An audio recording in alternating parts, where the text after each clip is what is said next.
တကြံမြန်မာနေစားလားထိုင်းကနေစားလား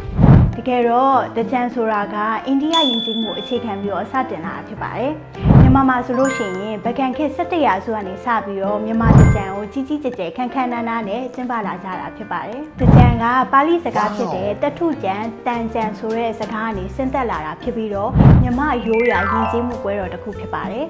တကြံကိုမြန်မာ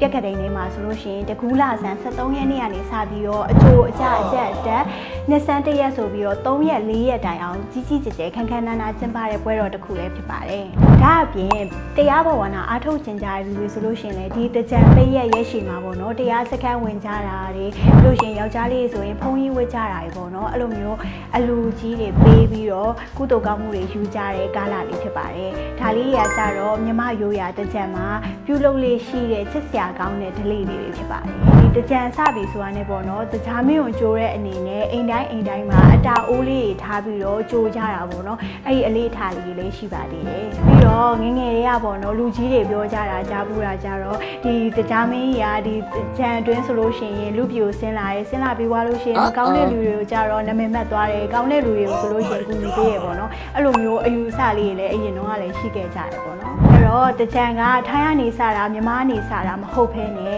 တကယ်တကြံကအိန္ဒိယယဉ်ကျေးမှုကနေစတင်လာတာဖြစ်ပါတယ်ပြီးတော့မှမြန်မာမှာစတင်ပြီးတော့ကြီးကြီးကျယ်ကျယ်ခက်ခက်နန်းနန်းနဲ့တကြံကိုဆက်လက်ကျင်းပခဲ့ရဖြစ်ပါတယ်ဒါနဲ့ဒီတကြံပိတ်ရက်ရှည်ကြီးမှာပေါ့နော်ခီးလည်းမသွားဘူးအိမ်မှာပဲနေရမယ့်သူလေးတွေအတွက်ပေါ့နော်မပြင်းရလေအောင်ကိုနဲ့စကားပြောဖို့အတွက်တငယ်ချင်းလေးရှာချင်တာလက်တွဲဖို့လေးရှာချင်တာဆိုလို့ရှိရင်ဒီ Yumi application လေးမှာလာပြီးတော့ register သွင်းပြီးတော့အပြင်းပြေလာပြီးစကားပြောလို့ရပါပြီနော်ခုဒီမြန်မာနှစ်တကူကနေစပြီးတော့အားလုံးပဲစိတ်ချမ်းသာခြင်းကိုယ်ကြီးချမ်းသာခြင်းနဲ့ပြည့်စုံကြပါစေလို့ဒီ Yumi team ကနေဆုတောင်းပေးလိုက်ပါရနော်ချိုကြီးတယောက် Friday night တွေကိုထူကျော်လာဖို့ဘော်ဒါတစ်တွေလိုနေပြီထင်တယ်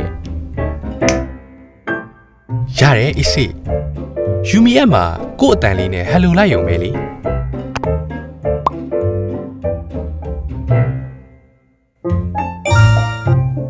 ယူမီနှလုံးသားချင်းချိတ်ဆက်စို့